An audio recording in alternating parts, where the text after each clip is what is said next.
Hello everyone, আসসালামু আলাইকুম and welcome back to Himika's kitchen. আজকে মুখে স্বাদ লেগে থাকার মতো একটা ডেজার্টের রেসিপি শেয়ার করব। সেটা হচ্ছে ছানার পায়েস। বাসায় থাকা উপকরণ দিয়েই এই ইয়াম্মি ডেজার্টটা তৈরি করে ফেলা যায় এবং সময়ও খুবই কম লাগে। তো চলুন কথা না বাড়িয়ে দেখে নেওয়া যাক কী কী লাগছে আর কিভাবে তৈরি করতে হবে। তো এখানে আমি ছানা নিয়েছি 1 কাপ পরিমাণ। 1 লিটার পরিমাণ ফুল ক্রিম মিল্ক থেকে ভিনেগার দিয়ে ছানাটা আমি তৈরি করে নিয়েছি। এখন এই ছানাটাকে আমি হাত দিয়ে একটু ম্যাশ করে রাখবো পরে রান্নাতে ব্যবহার করার জন্য। আর এই ছানাটা ভিনেগার দিয়ে আমি কিভাবে করেছি তার একটা ভিডিও আমার চ্যানেলে আছে। লিঙ্কটা এই ভিডিওর নিচে ডিসক্রিপশন বক্সে এবং এই ভিডিওর লাস্টে এন্ড স্ক্রিনেও দেওয়া থাকবে। তো ছানাটা রেডি করা হয়ে গেছে। এখন এখানে নিয়েছি 2 টেবিল চামচ পরিমাণ কুসুম গরম দুধ। এর মধ্যে 1 চিমটি পরিমাণে জাফরান দিয়ে ভিজিয়ে রাখবো। এতে করে খুব সুন্দর একটা কালার আসবে পায়েসের মধ্যে আর ফ্লেভারও খুব সুন্দর আসবে। তবে এটা অপশনাল, হাতের কাছে জাফরান না থাকলে না দিলেও হবে। লাগবে চিনি স্বাদ মতো। পাউডার মিল্ক নিয়েছি 1/2 কাপ পরিমাণ স্বাদ বাড়ানোর জন্য। কিশমিশ নিয়েছি 1 টেবিল চামচ পরিমাণ। আর ছোট সাইজের 3টা এলাচি নিয়েছি, এগুলোকে গুঁড়া করে তারপরে পায়েসের মধ্যে ব্যবহার করব। আর 1.5 লিটার পরিমাণ ফুল ক্রিম মিল্ক নিয়েছি এখানে। দুধটাকে আগেই জাল করে নিয়ে আমি শুকিয়ে কমিয়ে নিয়ে হাফ লিটার পরিমাণ করে নিয়েছি। এখন এর মধ্যে দিয়ে দিচ্ছি চিনি 5 টেবিল চামচের মতো। এতেই পারফেক্ট মিষ্টি হবে, কারণ দুধেরও কিন্তু নিজস্ব একটা মিষ্টি থাকে। তবে আপনারা যদি মিষ্টির পরিমাণ আরও বেশি খেতে চান সেক্ষেত্রে চিনির পরিমাণ আরেকটু বাড়িয়ে দিতে পারেন। এখন দিয়ে দিলাম পাউডার মিল্ক। এতে করে দুধটা তাড়াতাড়ি ঘন হবে আর চিনিটা গলে যেই এক্সট্রা পানিটা বের হবে সেটাকে কিছুক্ষণ জাল করে আমি শুকিয়ে নিব। 10 মিনিট জাল করে নেওয়ার পরে এতে গুঁড়া করে রাখা এলাচির গুঁড়াটা দিয়ে দিলাম।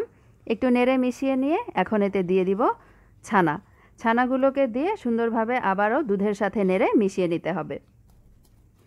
খুবই সিম্পল, দেখতেই পাচ্ছেন কতটা সিম্পল, কিন্তু এতটাই ইয়াম্মি, না খেলে বুঝবেন না। আর যারা খেয়েছেন তারা তো জানেনই।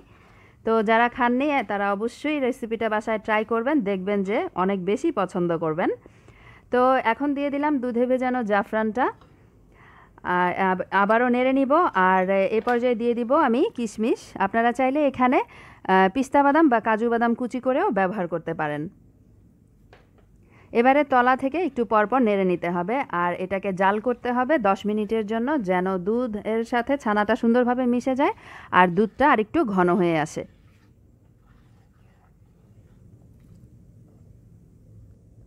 দশ মিনিট জাল করে নেওয়ার পরে আমার ছানার পায়েসের এই অবস্থা, দেখতে পাচ্ছেন এর কনসিস্টেন্সিটা, এটা হয়ে গেছে।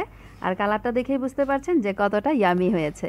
এখনই চুলা থেকে আমি এটাকে নামিয়ে ফেলবো, কারণ ঠান্ডা হয়ে যাওয়ার পরে এটা আরেকটু টেনে আসবে।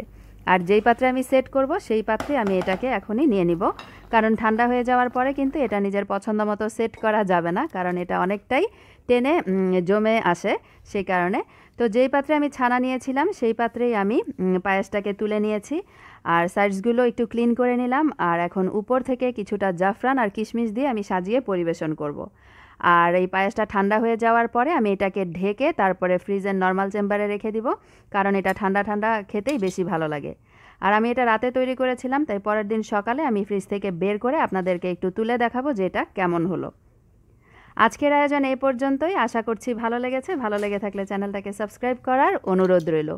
তো সবাই খুব বেশি ভালো থাকবেন আর আমাদের জন্য দোয়া করবেন। কথা হবে পরের পর্বে নতুন সহজ আর ইয়ামি কোনো রেসিপি নিয়ে। আর এতক্ষণ সাথে থাকার জন্য সবাইকে ধন্যবাদ জানিয়ে বিদায় নিচ্ছি।